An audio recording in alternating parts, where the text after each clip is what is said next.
പാന Maggi. എല്ലാരും കരുതി സാധാരണമാണെന്ന്. പക്ഷെ അച്ഛൻ പറഞ്ഞു ഇതിലുള്ളത് അധ്വാനം, ധൈര്യം, പിന്നെ മണ്ണിന്റെ മണം. മകൻ ചെന്നു സിറ്റിയിലേക്ക്.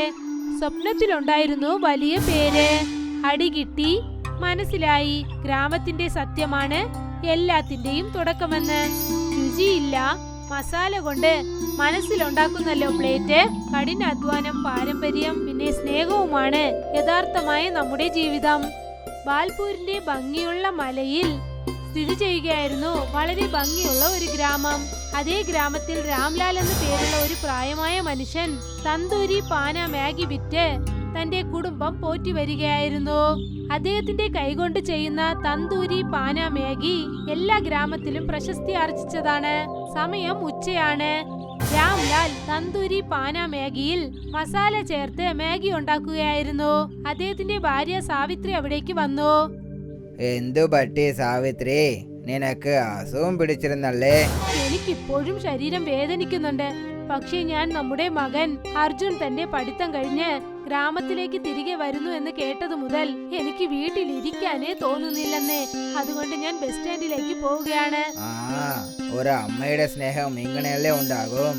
അവനെ കൂട്ടിക്കൊണ്ടുവരാൻ നിങ്ങൾ എന്നോടൊപ്പം വരില്ലേ? സാവിത്രി, നിനക്ക് തന്നെ നന്നായിട്ട് അറിയും, കടന്ന 25 വർഷങ്ങളായിട്ട് ഞാൻ എപ്പോഴും എന്റെ കസ്റ്റമേഴ്സിനെ വിട്ടിട്ട് പോയിട്ടേ ഇല്ല. അത് എത്ര മുഖ്യമായ ജോലിയായിരുന്നാലും ശരി. നിങ്ങളും നിങ്ങളുടെ പാന മാഗിയും. പക്ഷേ ഇപ്പോൾ എനിക്ക് എന്താ തോന്നുന്നു വെച്ചാൽ ഞാൻ റെസ്റ്റ് എടുക്കാനുള്ള സമയം വന്നു. അർജുൻ സിറ്റിയിലേക്ക് പോയിട്ട് പഠിച്ചിട്ട് വരുന്നു. കുറച്ച് ദിവസത്തിന് ശേഷം ഞാൻ അവന് മൺകലം മാഗി ചെയ്യുന്നത് പഠിപ്പിക്കും. പിന്നെ എന്റെ മോന് ഈ കച്ചവടത്തിന് ഒരു പുതിയ രൂപം കൊടുക്കും. അതിനുശേഷം ഞാൻ എപ്പോഴും നിന്റെ കൂടെ പ്രശാന്തമായിരുന്ന് സംസാരിച്ചു കൊണ്ട് തന്നെ ഇരിക്കും. സാവിത്രി ചിരിച്ചു. പിന്നെ അവിടെ നിന്നും പോയി. കുറച്ചു സമയത്തിനകം അവർ ബസ് സ്റ്റാൻഡിൽ ചെന്നെത്തി. ഒരു ബസ് വന്നു നിന്നു. പിന്നെ അതിൽ നിന്നും ഒരു ഭംഗിയുള്ള യുവാവ് കയ്യിൽ ബാഗോടെ താഴേക്ക് വന്നിറങ്ങി.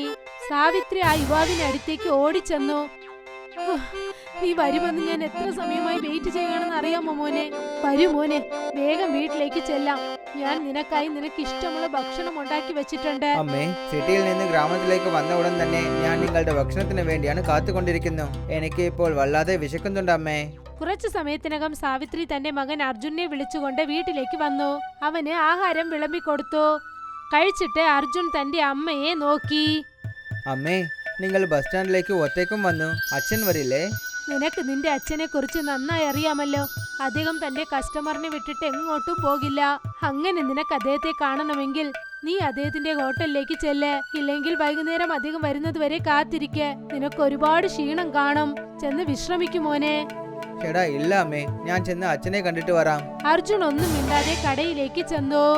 രാംലാൽ തന്റെ മകൻ അർജുനെ കണ്ടതും തന്നെ അദ്ദേഹത്തിന്റെ മുഖം സന്തോഷം കൊണ്ട് നിറഞ്ഞു. നിന്നെ കണ്ട ഉടൻ എനിക്ക് വല്ലാതെ സന്തോഷം തോന്നുന്നു മോനെ. നമ്മളുടെ ഗ്രാമത്തിൽ നീ മാത്രമാണ് സിറ്റിയിലേക്ക് പോയിട്ട് പഠിച്ചിട്ട് തിരിച്ച് ഗ്രാമത്തിലേക്ക് വന്നത്. നീ തീർച്ചയായിട്ടും നമ്മുടെ ഗ്രാമത്തിലേക്ക് നല്ലത് ചെയ്യുമെന്ന് ഞാൻ വിചാരിക്കുന്നു. തീർച്ചയായിട്ടും അച്ഛാ. രാംലാലും അർജുനും ഒരുപാട് സമയം വരെ മിണ്ടിക്കൊണ്ടേയിരുന്നു. അതിനുശേഷം അർജുൻ അവിടെ നിന്നും തിരിച്ചു. ദിവസങ്ങൾ അങ്ങനെ കടന്നുപോയി. ഒരു ദിവസം അതിരാവിലെ അർജുൻ നന്നായി ഉറങ്ങുകയായിരുന്നു. അപ്പോഴാണ് രാംലാൽ വന്ന് അവനെ എണീപ്പിച്ചത്. എന്തു പറ്റി അച്ഛാ? അർജുൻ, രാവിലെ പുലർന്നു മോനെ. ഇന്ന് നിന്റെ അടുത്ത് കുറെ കാര്യങ്ങൾ സംസാരിക്കണം. പിന്നെ നിന്റെ അടുത്ത് ഒരു മുഖ്യമായ കാര്യം പറയണം. അർജുൻ ജനാലയിൽ കൂടി പുറത്തു നോക്കി. ചെറിയ ഇരുട്ടുണ്ടായിരുന്നു. പക്ഷേ ഇനിയും ഇരുട്ടായിട്ടുണ്ട് അച്ഛാ. രാവിലെ 4 മണി ആകുന്നുണ്ട് മോനെ. ഇനിയും കുറച്ച് സമയത്തിൽ സൂര്യൻ വന്നേക്കും. നീ റെഡി ആയിട്ട് എന്നോടൊപ്പം ഹോട്ടലിലേക്ക് വാ. അർജുൻ ഒന്നും മിണ്ടാതെ കൈകാലൊക്കെ കഴുകിയിട്ട് തന്റെ അച്ഛനോടൊപ്പം ഹോട്ടലിലേക്ക് വന്നു.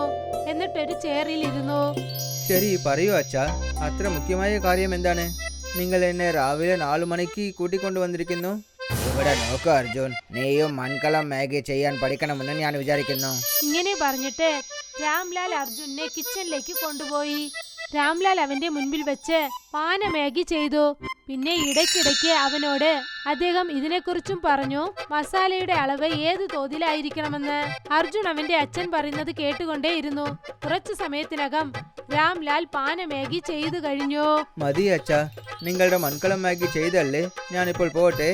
ഇങ്ങനെ പറഞ്ഞ് അർജുൻ അടുക്കളയിൽ നിന്നും പുറത്തേക്ക് വന്ന് ഒരു ടേബിളിൽ വന്ന് മിണ്ടാതെ ഇരുന്നു. രാംലാൽ അവന്റെ അടുത്തേക്ക് വന്നു. രാംലാൽ അർജുനെ ശ്രദ്ധിച്ചു നോക്കി. എനിക്ക് ഇപ്പോൾ എന്താ തോന്നുന്നു വെച്ചാൽ ഞാൻ നിന്റെ അടുത്ത് എത്ര മസാല ഇടണമെന്ന് പറഞ്ഞോ, നീ അത് ഏതിനെയും ശ്രദ്ധിച്ചിട്ടില്ല. അച്ഛാ, സിറ്റിയിലെ എല്ലാ സ്ഥലത്തും മൺകലം മാഗി കിട്ടുന്നുണ്ട്. ഇതിൽ ശ്രദ്ധിച്ചു നോക്കാൻ അങ്ങനെ എന്താ ഉള്ളത്? രാംലാൽ അർജുനെ വളരെ ശ്രദ്ധയോടെ നോക്കി. ഇവിടെ നോക്കുമോനെ, സിറ്റിയിൽ ഒരുപാട് സ്ഥലത്ത് മൺകലം മാഗി കിട്ടുന്നുണ്ടെന്ന് എനിക്കും അറിയാം. പക്ഷേ എൻ്റെ കൈ കൊണ്ട് ഉണ്ടാക്കുന്ന മൺകലം മാഗി വളരെ വ്യത്യാസമാണ്. ഈ ബിസിനസ്സിനെ നീ നോക്കണമെന്ന് ഞാൻ വിചാരിക്കുന്നു. അപ്പോഴാണ് അവിടേക്ക് വയസ്സായ ഒരാൾ വന്നത്. രാംലാൽ, എപ്പോഴും പോലെ രാവിലെ 5 മണിക്ക് ഞാൻ നിന്റെ മൺകലം മാഗി കഴിക്കാൻ വന്നിട്ടുണ്ട്. എനിക്കൊരു പ്ലേറ്റ് എടുത്ത് വെക്കോ. രാംലാൽ വേഗം ഒരു പ്ലേറ്റ് പാന മാഗി ചെയ്ത് ധീരു എന്ന ആ കസ്റ്റമറിന് നൽകി. ധീരു അയ്യ, എന്നും എപ്പോഴും പോലെ കളിച്ചിട്ട് പറയൂ എന്റെ കൈ കൊണ്ട് ചെയ്ത മാഗിന്റെ രുചി എങ്ങനെ ഉണ്ടെന്ന്. എപ്പോഴും പോലെ ഇപ്രാവശ്യവും അടിപൊളിയായിട്ടുണ്ട്. നിന്റെ കൈ കൊണ്ട് ഉണ്ടാക്കിയ ഈ മാഗിന് ഏതൊരു മാഗിയും പോട്ടിയല്ല. രാംലാൽ ചിരിക്കാൻ തുടങ്ങി. ധീരു മാമ പാന മാഗി കഴിക്കാൻ തുടങ്ങി. രാംലാൽ തന്റെ മകന്റെ അടുത്തേക്ക് വന്നു. ശരി, നീ ഇപ്പോൾ എന്താണ് ആലോചിച്ച അർജുൻ? അർജുൻ തന്റെ തോൾ ഉയർത്തി. അച്ഛാ, ഇതിൽ ആലോചിക്കാൻ എന്താ ഉള്ളത്? ഞാൻ സിറ്റിയിലേക്ക് പോയിട്ട് കഷ്ടപ്പെട്ട് പഠിച്ചത് ഇതിനു വേണ്ടി മാത്രമല്ല, നിങ്ങളോട് ഇവിടെ ഇരുന്ന് മൺകലം മാഗി ചെയ്യാൻ. എനിക്ക് ഇതിൽ ഏതൊരു ഇൻട്രസ്റ്റും ഇല്ല. ഞാൻ ഒരു വലിയ കമ്പനിയിൽ ജോബ് ചെയ്യണമെന്ന് വിചാരിക്കുന്നു. നിങ്ങൾക്കൊരു കാര്യം അറിയുമോ? വലിയ കമ്പനിയിൽ ജോബ് ചെയ്താൽ ഒരുപാട് സാലറി കിട്ടുന്നുണ്ട്. രാംലാൽ വളരെ വിശ്വാസം നിറഞ്ഞ കണ്ണോടെ തന്റെ മകനെ നോക്കുകയായിരുന്നു. മോനെ, ഞാൻ എന്തിനാ നിന്നെ സിറ്റിയിലേക്ക് അഴിച്ചെന്ന് വെച്ചാൽ നീ എന്നെ പോലെ ഈ ഗ്രാമത്തിലുള്ളവർ പോലെ പഠിപ്പില്ലാതെ ഇരിക്കാൻ പാടില്ലെന്ന്. എന്റെ ഈ ബിസിനസിനെ നീ നല്ല രീതിയിൽ ഈ ഗ്രാമത്തിൽ കൊണ്ടുവരണമെന്ന് വിചാരിച്ചോ. ഗ്രാമത്തിലെ ആൾക്കാർക്ക് എന്നെ കൊണ്ട് നല്ലത് നടക്കണമെന്ന് വിചാരിച്ചോ. ദിവസം കഷ്ടപ്പെടുന്നവരെ രക്ഷിക്കണമെന്ന് വിചാരിച്ചോ. ഒരു കമ്പനി എത്ര വലുതായിട്ടാലും ശരി, അതിൽ ജോലി ചെയ്യുന്നവര് എത്ര അധികമായിട്ട് പഠിച്ചിരുന്നാലും ശരി, അവര് ആ കമ്പനിയിൽ ജോലിക്കാർ മാത്രമാണ്. അർജുൻ തന്റെ അച്ഛനെ നന്നായി നോക്കി. എനിക്ക് ഇതുപോലെ ജോലിക്ക് പോകുന്നതിൽ ഏതൊരു കഷ്ടവും ഇല്ല അച്ഛാ. സത്യം പറയണമെങ്കിൽ എനിക്ക് നിങ്ങളുടെ മൺകലം മാഗി അതിന്റെ മസാലയിൽ ഏതൊരു ഇൻട്രസ്റ്റും ഇല്ല. നിങ്ങൾ എന്താ കരുതി? ഗ്രാമത്തിലിരിക്കുന്ന ചില ആൾക്കാർ നിങ്ങളുടെ മൺകലം മാഗിനെ വലുതായിട്ട് പറഞ്ഞാൽ നിങ്ങൾ ഈ ലോകത്തിൽ ഫേമസ് ആവാൻ പറ്റുമോ? ഇവിടെ നോക്കച്ച, ഞാൻ നിങ്ങളെ കഷ്ടപ്പെടുത്താൻ ആഗ്രഹിക്കുന്നില്ല. പക്ഷേ നിങ്ങൾ ഈ പാവപ്പെട്ട ലോകത്തിൽ ജീവിക്കുന്നല്ലേ, ആ ജീവിതത്തിനും എനിക്കും ഒരു സംബന്ധവും ഇല്ല. ഞാൻ ഇന്ന് തന്നെ സിറ്റിയിലേക്ക് പോകുന്നുണ്ട്. ഇങ്ങനെ പറഞ്ഞിട്ട് അർജുൻ അവിടെ നിന്നും പോകാനായി തിരിക്കുകയായിരുന്നു. അപ്പോഴാണ് ധീരുമാമ അർജുനെ തടഞ്ഞത്. നിനക്ക് നിന്റെ അച്ഛനെ പറ്റി ഒരുപാട് കാര്യങ്ങൾ അറിയില്ല അർജുൻ. നീ ഒരുപാട് വലിയ തെറ്റ് ചെയ്യുന്നുണ്ട്. അർജുൻ ധീരുമാമയെ വ്യത്യാസമായി നോക്കി. പിന്നെ ഒന്നും മിണ്ടാതെ അവിടെ നിന്നും അവൻ പുറപ്പെട്ടു. രാംലാലിന്റെ കണ്ണുകൾ നിറയാൻ തുടങ്ങി. രാംലാൽ കരയുന്നത് കണ്ടിട്ട് ധീരുമാമ അദ്ദേഹത്തിനടുത്തേക്ക് ചെന്നു. രാംലാൽ, നിന്റെ മോന് ഒരുപാട് വളർന്നിട്ടുണ്ട്. പക്ഷെ ഓർമ്മിച്ചോളൂ, ഇപ്പോൾ അവൻ ചെറിയ ചെക്കനാണ്. എപ്പോഴാണ് അവന്റെ ജീവിതത്തിൽ ഒരു അടി വീഴുന്നുണ്ടോ അന്ന് അവൻ ഈ ഗ്രാമത്തിനെ പറ്റി തീർച്ചയായിട്ടും ആലോചിക്കും. നിന്നെ പറ്റിയും ആലോചിച്ചു നോക്കും. ഇങ്ങനെ പറഞ്ഞിട്ട് ധീരുമാമ അവിടെ നിന്നും പുറപ്പെട്ടു പോയി. അന്ന് അർജുൻ ഗ്രാമത്തിൽ നിന്നും പട്ടണത്തിലേക്ക് പുറപ്പെട്ടു. അർജുന്റെ അമ്മ സാവിത്രി അവനെ തടയാനായി ഒരുപാട് ശ്രമിച്ചു. പക്ഷെ അർജുൻ അവർ പറയുന്നതൊന്നും തന്നെ കേട്ടില്ല. സിറ്റിയിലേക്ക് ചെന്ന അർജുൻ ഒരു വലിയ കമ്പനിയിൽ ജോലി ചെയ്യാൻ തുടങ്ങി. പിന്നെ ഒരു ഫ്ലാറ്റ് വാടകയ്ക്ക് വാങ്ങി.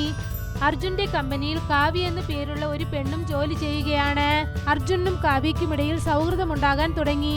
പിന്നെ പതുക്കെ പതുക്കെ ആ സൗഹൃദം ലവ് ആയി മാറി.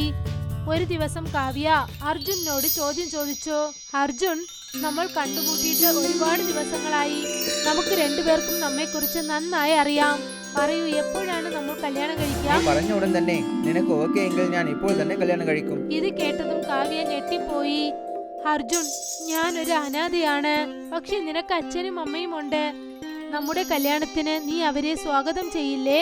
കാമ്യ, ഞാൻ അവർക്ക് സർപ്രൈസ് തരണമെന്ന് വിചാരിക്കുന്നു. ഒരു പക്ഷേ ഞാൻ നിന്നെ പറ്റി അവർക്ക് മുൻപ് തന്നെ പറഞ്ഞാൽ അവർ നിന്നെ റിജക്ട് ചെയ്യാൻ അവകാശമുണ്ട്. കാരണം അവർ പഴയകാലത്തെ ആൾക്കാരല്ലേ. കാവ്യ ചിരിക്കാൻ തുടങ്ങി. കുറച്ചു ദിവസങ്ങൾക്കകം കാവ്യയും അർജുനും കല്യാണം കഴിച്ചു. കാവ്യ അർജുന്റെ ഫ്ലാറ്റിൽ വന്ന് താമസിക്കാൻ തുടങ്ങി. വർഷങ്ങൾ കടന്നുപോയി. ഒരു ദിവസം അർജുന്റെ കമ്പനി ദിവാലായി. പിന്നെ കമ്പനി മൊത്തത്തിൽ മൂടി. അർജുനും കാവ്യയും വേറെ വേറെ കമ്പനികളിൽ ജോലി അന്വേഷിച്ച് ഒരുപാട് ചെന്നു. പക്ഷെ അവർക്ക് എവിടെയും ജോലി കിട്ടിയില്ല. കാവ്യയ്ക്ക് ആകെ വിഷമമായി. അർജുൻ, ഇനിയിപ്പോൾ എന്തു ചെയ്യും? നമുക്കെവിടെയും ജോലിയും കിട്ടുന്നില്ല, നമുക്ക് സ്വന്തമായ ഒരു കമ്പനിയും ഇല്ല. ടെൻഷൻ ആവല്ലേ, ഇപ്പോൾ നമ്മളുടെ അടുത്ത് ഒരുപാട് സേവിങ്സ് ഉണ്ട്. എനിക്ക് എന്താ തോന്നുന്നു വെച്ചാൽ ഇനിയും കുറച്ച് ദിവസത്തിൽ നമ്മൾ രണ്ടുപേർക്കും ഒരു ജോലി തീർച്ചയായിട്ടും കിട്ടും. ദിവസങ്ങൾ കടന്നുപോയി. ഒരു ദിവസം അർജുന്റെയും കാവ്യയുടെയും മുഴുവൻ സേവിങ്സും തീർന്നു. അർജുൻ, നമ്മുടെ സേവിങ്സ് മൊത്തം തീർന്നുപോയി. പിന്നെ ഫ്ലാറ്റിന്റെ വാടകയും കൂടിക്കൊണ്ടേയിരിക്കുന്നു. അതിനേക്കാളും വളരെ ടെൻഷനായ കാര്യം എന്താണെന്ന് വെച്ചാൽ ഞാൻ കുറെ ആൾക്കാരുടെ അടുത്ത് കടം വാങ്ങിയിട്ടുണ്ട്. അവരെല്ലാവരും എന്നെ തപ്പിക്കൊണ്ടിരിക്കുന്നു, എന്നെ ശല്യം പറയുന്നുണ്ട്. പിന്നെ എന്തുകൊണ്ട് നീ നിന്റെ അച്ഛനോട് സഹായം ചോദിച്ചുകൂടാ? നിനക്ക് സ്വന്തമായ ഒരു ഗ്രാമമുണ്ട്, നമ്മൾ എന്തുകൊണ്ട് അവിടേക്ക് പോയിക്കൂടാ? അർജുൻ കാവ്യയെ നോക്കി. ഇല്ല കാമ്യ, ഞാൻ എൻ്റെ അച്ഛൻ്റെ അടുത്ത് ഹെൽപ്പ് കേൾക്കില്ല. ഞാൻ അദ്ദേഹത്തിന്റെ അടുത്ത് ഒരുപാട് കാര്യങ്ങൾ സംസാരിച്ചിട്ട് സിറ്റിയിലേക്ക് വന്നു. ഇപ്പോൾ ചെന്ന് ഞാൻ അദ്ദേഹത്തിന് സഹായം കേട്ടാൽ പിന്നെ അദ്ദേഹം എന്നെ ഒരുപാട് കളിയാക്കും. അർജുൻ ഇങ്ങനെ പറഞ്ഞു. അപ്പോഴാണ് അർജുന്റെ മൊബൈൽ റിംഗ് ആകാൻ തുടങ്ങിയത്. അർജുൻ നോക്കി, അത് അവന്റെ അമ്മയുടെ ഫോണായിരുന്നു. ആ അമ്മേ. മറുവശത്തെ കരയുന്ന ശബ്ദം കേട്ടോ. അർജുൻ, നിന്റെ അച്ഛൻ ഇപ്പോൾ ജീവിച്ചിരിപ്പില്ല മോനെ. ഇത് കേട്ടതും അർജുന്റെ കണ്ണുകൾ നിറഞ്ഞൊഴുകാൻ തുടങ്ങി.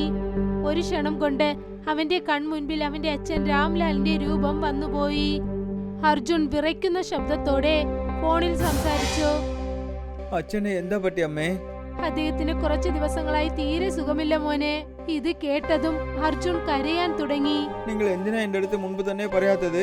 നിനക്കറിയാമല്ലോ, നീ അവിടേക്ക് ചെന്നതിന് ശേഷം അദ്ദേഹം നിന്നോട് ദേഷ്യത്തിലായിരുന്നു. നീ നിന്റെ അച്ഛന്റെ അവസാനത്തെ ചടങ്ങ് ചെയ്യാൻ ഗ്രാമത്തിലേക്ക് വരുമല്ലോ മോനെ. അർജുൻ ഏങ്ങി ഏങ്ങി കരയാൻ തുടങ്ങി. അർജുൻ കരഞ്ഞുകൊണ്ട് നടന്ന കാര്യങ്ങളെല്ലാം തന്നെ കാവ്യയോട് പറഞ്ഞു. കാവ്യ അർജുനെ സമാധാനിപ്പിച്ചു. തിരിക്കൂ, നമ്മൾ ഇപ്പോൾ തന്നെ നിങ്ങളുടെ ഗ്രാമത്തിലേക്ക് പോകാം. അർജുനും കാവ്യയും റെഡിയായി അവരുടെ ഫ്ലാറ്റ് മൂടിയിട്ട് പുറത്തേക്ക് വന്നു. ഉച്ചയ്ക്ക് മുമ്പ് രണ്ടുപേരും ഗ്രാമത്തിലേക്ക് എത്തി. കുറച്ചു സമയത്തിന് ശേഷം അർജുൻ തന്റെ അച്ഛന്റെ അവസാനത്തെ ചടങ്ങുകൾ ചെയ്തു. പിന്നെ കരഞ്ഞുകൊണ്ട് വീട്ടിലേക്ക് വന്നു. കുറച്ചു ദിവസങ്ങൾ ഇങ്ങനെ പോയി. ഒരു ദിവസം അർജുന് തന്റെ അച്ഛന്റെ ഓർമ്മ വന്നു. അവൻ തന്റെ അച്ഛന്റെ ഹോട്ടൽ മൂടിയിരുന്നത് കണ്ടിട്ട് എന്തോ ചിന്തിക്കാൻ തുടങ്ങി. അപ്പോഴാണ് അവിടേക്ക് കാവ്യ വന്നത്. നീ എന്തിനാണ് ഇങ്ങോട്ട് വന്നത്? അത് ശരി, ഇത് ആരുടെ ഹോട്ടലാണ്? ഇതാണ് എന്റെ അച്ഛന്റെ ഹോട്ടൽ. അദ്ദേഹത്തിന്റെ ആഗ്രഹം എന്താണെന്ന് വെച്ചാൽ ഞാൻ അദ്ദേഹത്തിന്റെ ബിസിനസിനെ ഒരുപാട് മുൻപിലേക്ക് കൊണ്ടുപോകണം. അപ്പോഴാണ് ഈ ഗ്രാമത്തിലുള്ളവർക്ക് ഭക്ഷണം കിട്ടുമെന്ന് വിചാരിച്ചു. ഇത് കേട്ടിട്ട് കാവ്യ ഞെട്ടിപ്പോയി. നീ എത്ര വലിയ മണ്ടനായിരുന്നിരിക്കുന്നു അർജുൻ. നിന്റെ അച്ഛൻ നിന്റെ ഭാവിയെ കുറിച്ച് വളരെ ശരിയായാണ് ചിന്തിച്ചിരിക്കുന്നത്. നീ ഏതോ ഒരു കമ്പനിയിൽ ജോലി ചെയ്യുന്നത് അദ്ദേഹം ആഗ്രഹിച്ചില്ല. അദ്ദേഹം ആഗ്രഹിച്ചത് നീ സ്വന്തമായി അധ്വാനിക്കണം, സ്വന്തമായ ഒരു കമ്പനി നടത്തണമെന്ന് ആഗ്രഹിച്ചിരിക്കുന്നു. കാമ്യ, ഇപ്പോഴാണ് എന്റെ അച്ഛൻ പറഞ്ഞ കാര്യങ്ങൾ എനിക്ക് ഓർമ്മ വരുന്നുണ്ട്. ഇപ്പോൾ ആ തെറ്റ് തിരുത്താൻ നമുക്ക് സാധിക്കും. ഇനി നമ്മൾ സിറ്റിയിലേക്ക് പോകണ്ട. നിങ്ങളുടെ അച്ഛന്റെ സ്വപ്നം തീർച്ചയായും നമുക്ക് വിജയിപ്പിക്കാം. അർജുൻ തന്റെ അമ്മയുടെ അടുത്തേക്ക് ചെന്നു. തന്റെ മനസ്സിലുണ്ടായിരുന്ന കാര്യങ്ങളെല്ലാം പറഞ്ഞു. മോനെ, രാവിലെ എണീറ്റ് പുറത്തേക്ക് പോയവൻ വൈകുന്നേരം തിരികെ വന്നാൽ അവന് ഓർമ്മക്കുറവാണെന്ന് ആരും പറയില്ല. ഇപ്പോൾ നിന്റെ അച്ഛൻ ഉണ്ടായിരുന്നെങ്കിൽ നിന്നെ ഓർത്ത് ഒരുപാട് സന്തോഷിക്കുമായിരുന്നു. അർജുൻ ഒന്നും മിണ്ടാതെ മനസ്സിൽ വിഷമത്തോടെ പുറത്തേക്ക് വന്നു. അടുത്ത ദിവസം അർജുനും കാവ്യയും രാംലാലിന്റെ ഹോട്ടലിലേക്ക് ചെന്നു. രണ്ടുപേരും ചേർന്ന് ഹോട്ടൽ മുഴുവനും വൃത്തിയാക്കി. കാവ്യ ലാപ്ടോപ്പ് ഓപ്പൺ ചെയ്തു. പിന്നെ പാനമേഗിയുടെ റെസിപ്പി നോക്കുകയായിരുന്നു. അർജുൻ, ദേ നോക്ക്, ഇത് പാനമേഗിയുടെ റെസിപ്പിയാണ്. ഇത് വളരെ നന്നായിരിക്കും. ഇത് ഒരുപാട് സ്ഥലങ്ങളിൽ ഫേമസുമാണ്. നമ്മൾ ഈ റെസിപ്പി ഉപയോഗിച്ച് മൺപാന മാഗി ചെയ്യാം. അർജുനും കാവ്യയും ചേർന്ന് മൺപാന മാഗി ചെയ്യാൻ തുടങ്ങി. പതുക്കെ പതുക്കെ ഹോട്ടലിലേക്ക് കസ്റ്റമേഴ്സ് വരാൻ തുടങ്ങി. രാംലാൽ ചേട്ടന്റെ ഹോട്ടൽ ഒരുപാട് ദിവസങ്ങൾ മൂടിയിരുന്നു. ഇന്ന് ഇത് തിരഞ്ഞെടുക്കുന്നത് കണ്ടവുടൻ തന്നെ എന്നെ കൊണ്ട് വെയിറ്റ് ചെയ്യാൻ പറ്റില്ല. വേഗം ഒരു പ്ലേറ്റ് കൊണ്ടുവന്നിട്ടാ. അർജുനും കാവ്യയും ചേർന്ന് കസ്റ്റമറിന് മൺപാന മാഗി നൽകി. ആദ്യത്തെ വായി കഴിച്ചു നോക്കിയതും തന്നെ അദ്ദേഹം ഞെട്ടിപ്പോയി. ഇത് എന്ത് കളിയാണ്? എന്തു പറ്റി? ഇത്ര മോശമായ മൺകലം മാഗിനെ ഞാൻ ഇതുവരെ കഴിച്ചിട്ടേ ഇല്ല. നീ നിന്റെ അച്ഛന്റെ അടുത്ത് മൺകലം മാഗി എങ്ങനെ ചെയ്യണമെന്ന് പഠിച്ചിട്ടില്ലേ? കസ്റ്റമർ പ്ലേറ്റ് അവിടെ വെച്ചിട്ട് ദേഷ്യത്തോടെ അവിടെ നിന്നും പോയി. കുറച്ചു സമയത്തിനകം മറ്റുള്ള കസ്റ്റമേഴ്സും മൺപാന മാഗിയെ കുറ്റം പറയാൻ തുടങ്ങി. അർജുന് ആകെ വിഷമമായി. എന്താണ് ഇത് കാമ്യ? എന്റെ കൈ കൊണ്ട് ഉണ്ടാക്കിയ ഈ മൺകലം മാഗി ഇവിടെ ആർക്കും ഇഷ്ടമായിട്ടില്ലേ? വിഷമിക്കേണ്ട, ആർക്കും നിങ്ങളുടെ അച്ഛന്റെ മാഗി മറക്കാനാകുന്നില്ല. അവർക്ക് കുറച്ച് സമയമെടുക്കും. ദിവസങ്ങൾ കടന്നുപോയി. അർജുനും കാവ്യയും മൺപാന മാഗി ചെയ്യുന്നത് നിർത്തിയില്ല. കസ്റ്റമേഴ്സ് വരും, ഇഷ്ടമില്ലാതെ മൺപാന മാഗി കഴിക്കും, എന്നിട്ട് ചെല്ലും. ഒരു ദിവസം അർജുൻ ഹോട്ടലിൽ ഇരിക്കുകയായിരുന്നു. അപ്പോഴാണ് കാണാൻ വൃത്തികേടായ ഒരു മനുഷ്യൻ അവിടേക്ക് വന്നത്. അർജുൻ അദ്ദേഹത്തെ കണ്ടിട്ട് ഞെട്ടിപ്പോയി. രാഹുൽ, നീയാണോ? ആ, നീ എന്താ വിചാരിച്ചേ? നീ സിറ്റിയിൽ നിന്ന് ഗ്രാമത്തിലേക്ക് വന്നിട്ട് എല്ലാവരുടെ പൈസ എന്നെയും മോശം ചെയ്യണമെന്ന് വിചാരിച്ചോ? രാഹുൽ, അങ്ങനെ ഒന്നും ഇല്ല. എൻ്റെ അച്ഛൻ പെട്ടെന്ന് മരിച്ചുപോയി. അത് കാരണമാണ് ഞാൻ സിറ്റിയിൽ നിന്നും വന്നു. ഇവിടെ നോക്കൂ അർജുൻ, ഞാൻ നിനക്ക് കുറെ ദിവസങ്ങൾ സമയം തരുന്നുണ്ട്. ഒരു പക്ഷെ നീ എന്റെ പൈസ തിരിച്ചു തന്നില്ലെങ്കിൽ നീ ആറിന്റെ അടുത്തെല്ലാം കടം വാങ്ങിയിട്ട് ഓടി വന്നോ എല്ലാവരെയും ഗ്രാമത്തിലേക്ക് കൊണ്ടുവരും. അതിനുശേഷം എല്ലാവരും നിന്നെ അവമാനിക്കും. അതിനുശേഷം നിന്നെ കൊണ്ട് ഗ്രാമത്തിൽ മര്യാദയോടെ ഇരിക്കാൻ പറ്റില്ല. ഇങ്ങനെ പറഞ്ഞിട്ട് രാഹുൽ അവിടെ നിന്നും പുറപ്പെട്ടു. അപ്പോഴാണ് കാവ്യ വന്നത്. ഞാനിപ്പോൾ കുറച്ചു സമയത്തിന് മുൻപ് രാഹുൽ ഗ്രാമത്തിൽ നിന്നും പോകുന്നത് കണ്ടു. അർജുൻ നടന്നതെല്ലാം കാവ്യയോട് പറഞ്ഞു. എന്താണിത്? അപ്പോൾ മറ്റുള്ളവരും ഗ്രാമത്തിലേക്ക് വന്നു കഴിഞ്ഞാൽ എല്ലാരും ചേർന്ന് നിങ്ങളെ നാണം കെടുത്തും. നിങ്ങളുടെ അച്ഛനെ ഗ്രാമത്തിൽ നല്ല മര്യാദയുണ്ടായിരുന്നു. ഇനി നമ്മൾ എന്ത് ചെയ്യും? എനിക്ക് ഒരു കാര്യവും മനസ്സിലാവുന്നില്ല. ഞാൻ പൈസയ്ക്ക് എങ്ങനെ ഏർപ്പാട് ചെയ്യാനാ? അപ്പോഴാണ് ഒരു ലക്ഷറിയായ കാറ് ഹോട്ടലിന്റെ മുൻപിൽ വന്നു നിന്നത്. കാറിൽ നിന്നും ഒരാൾ ഇറങ്ങി അർജുന്റെ മുൻപിലായി വന്നു നിന്നു. ഞാൻ രാംലാലിനെ കാണണം. സോറി, എൻ്റെ അച്ഛൻ മരിച്ചുപോയി. ഞാൻ അദ്ദേഹത്തിന്റെ മകനാണ്. നിങ്ങൾ അദ്ദേഹത്തിനെ എന്തിനു വേണ്ടി കാണണം? ഹോട്ടൽ ചിന്നിന്റെ മുതലാളി ചിരിച്ചു. ഒരുപാട് കൊല്ലങ്ങൾ മുൻപ് ഞാൻ നിങ്ങളുടെ അച്ഛന്റെ കയ്യിൽ മൺകലം മാഗി കഴിച്ചിട്ടുണ്ട്. അതിന്റെ രുചി എനിക്ക് എത്ര ഇഷ്ടമെന്ന് വെച്ചാൽ ഞാൻ അദ്ദേഹത്തിന്റെ അടുത്ത് എന്റെ 5 സ്റ്റാർ ഹോട്ടലിലേക്ക് വന്ന് മൺകലം മാഗി ചെയ്യണമെന്ന് പറഞ്ഞു. പക്ഷെ അദ്ദേഹം അതിന് സമ്മതിച്ചിട്ടില്ല. അദ്ദേഹം ഒന്ന് നിന്നു. രാംനാഥിന്റെ സ്വപ്നം എന്താണെന്ന് വെച്ചാൽ ഈ കച്ചവടം ഗ്രാമത്തിൽ തന്നെ ഇരിക്കണമെന്ന്, ഗ്രാമത്തിനെ ഫേമസ് ആക്കണമെന്ന് വിചാരിച്ചു. അപ്പോഴാണ് എനിക്ക് എല്ലാ കാര്യങ്ങളും മനസ്സിലായത്. പക്ഷേ ഇപ്പോൾ ഞാൻ ഗ്രാമത്തിൽ ഇൻവെസ്റ്റ് ചെയ്യാൻ തയ്യാറായിട്ടുണ്ട്. പക്ഷേ ഒരു കണ്ടീഷനാണ്, ഈ മൺകലം മാഗിന്റെ രുചി അങ്ങനെ തന്നെ രാംലാൽ ചെയ്യുന്നത് പോലെ തന്നെ ഉണ്ടാവണം. അർജുൻ ഒരുപാട് സന്തോഷിച്ചു. ശരിയാണ്, ഞാൻ നിങ്ങൾക്ക് ആ മൺകലം മാഗിനെ വളരെ രുചിയായിട്ട് ചെയ്തു തരുന്നു. അർജുനും കാവ്യയും ചേർന്ന് മൺപാന മാഗി ചെയ്തു. ഹോട്ടൽ ചിന്നിന്റെ മുതലാളി ഒരു വായ എടുത്തു കഴിച്ചു. എന്നിട്ട് തല അനക്കി. ഇല്ല, ഇതിലെ രാംലാൽ ചെയ്യുന്നതിന് പോലെയുള്ള രുചി കുറച്ചു പോലും ഇല്ല. ഇതിനെ കൊണ്ട് ബിസിനസ് ചെയ്യാൻ പറ്റില്ല. അർജുൻ ഞെട്ടിപ്പോയി. എനിക്ക് കുറച്ച് ദിവസങ്ങൾ അവകാശം തരൂ, ഞാൻ ശ്രമിച്ചു നോക്കുന്നു. ശരി. അദ്ദേഹം തന്റെ കാർഡ് അർജുന്റെ കയ്യിൽ നൽകി. എപ്പോഴാണ് നിങ്ങളുടെ കയ്യിലേക്ക് നിങ്ങളുടെ അച്ഛന്റെ പോലെ രുചി വരുന്നുണ്ടോ അപ്പോൾ ഈ നമ്പറിലേക്ക് കോൾ ചെയ്യൂ. ഇങ്ങനെ പറഞ്ഞിട്ട് അദ്ദേഹം അവിടെ നിന്നും പോയി. കാവ്യയ്ക്ക് ആകെ വിഷമമായി. ഇനിയിപ്പോൾ നമ്മൾ എന്തു ചെയ്യും? ഞാൻ ആ ദിവസത്തിനെ ഓർമ്മിപ്പിച്ച് വളരെ കഷ്ടപ്പെടുന്നുണ്ട്. അന്ന് എൻ്റെ അച്ഛൻ എനിക്ക് മസാല അളവുകൾ പറഞ്ഞു കൊടുത്തു. പക്ഷെ ആ ദിവസം അദ്ദേഹം പറഞ്ഞത് ഞാൻ ശ്രദ്ധിച്ചിട്ടില്ല. ഒരു പക്ഷേ ആ ദിവസം ഞാൻ ശ്രദ്ധിച്ചിട്ടിരുന്നാൽ നന്നായിരുന്നിരിക്കും. പക്ഷേ തീർച്ചയായും എന്തെങ്കിലും ഒരു വഴി കാണും. ആർക്കെങ്കിലും ഒരാൾക്ക് നിങ്ങളുടെ അച്ഛന്റെ റെസിപ്പി അറിയാമായിരിക്കും. ഒരു പക്ഷേ അമ്മ അറിഞ്ഞിരുന്നാൽ. ശരി, വാ, അമ്മയുടെ അടുത്ത് കേൾക്കാം. അർജുനും കാവ്യയും സാവിത്രി ചെന്ന് കണ്ടു. എനിക്കറിയില്ല മോനെ, നിന്റെ അച്ഛൻ അതിരാവിലെ 4 മണിക്ക് പുറപ്പെടും. ഞാൻ 6 മണിക്കാ എണീക്കുക. ഞാൻ അദ്ദേഹത്തോട് ചോദിച്ചിട്ടുമില്ല, അദ്ദേഹം എന്നോട് പറഞ്ഞിട്ടുമില്ല. കാവ്യ ആഴ്ന്ന് ചിന്തിക്കാൻ തുടങ്ങി. നമ്മുടെ ഗ്രാമത്തിലെ ജനങ്ങളോട് ചോദിക്കണം. അർജുനും കാവ്യയും ഗ്രാമം മുഴുവൻ ചുറ്റി വന്നു. പക്ഷെ ആരും തന്നെ അറിയില്ല എന്ന് പറഞ്ഞു. വളരെ ക്ഷീണിച്ച് രണ്ടുപേരും തിരികെ വന്നു. എന്നെ കൊണ്ട് ഇതിനെ ഏൽക്കാൻ പറ്റില്ല. തീർച്ചയായിട്ടും ആർക്കെങ്കിലും അതിന്റെ റെസിപ്പി അറിഞ്ഞിരിക്കും.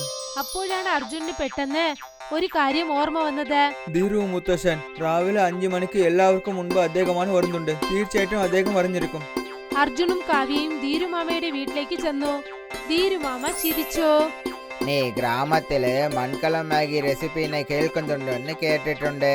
പക്ഷേ ഒരു ദിവസം നിന്റെ അച്ഛൻ നിനക്ക് പഠിപ്പിച്ചു തരുമ്പോൾ നീ അതിനെ ശ്രദ്ധിച്ചിട്ടേ ഇല്ല.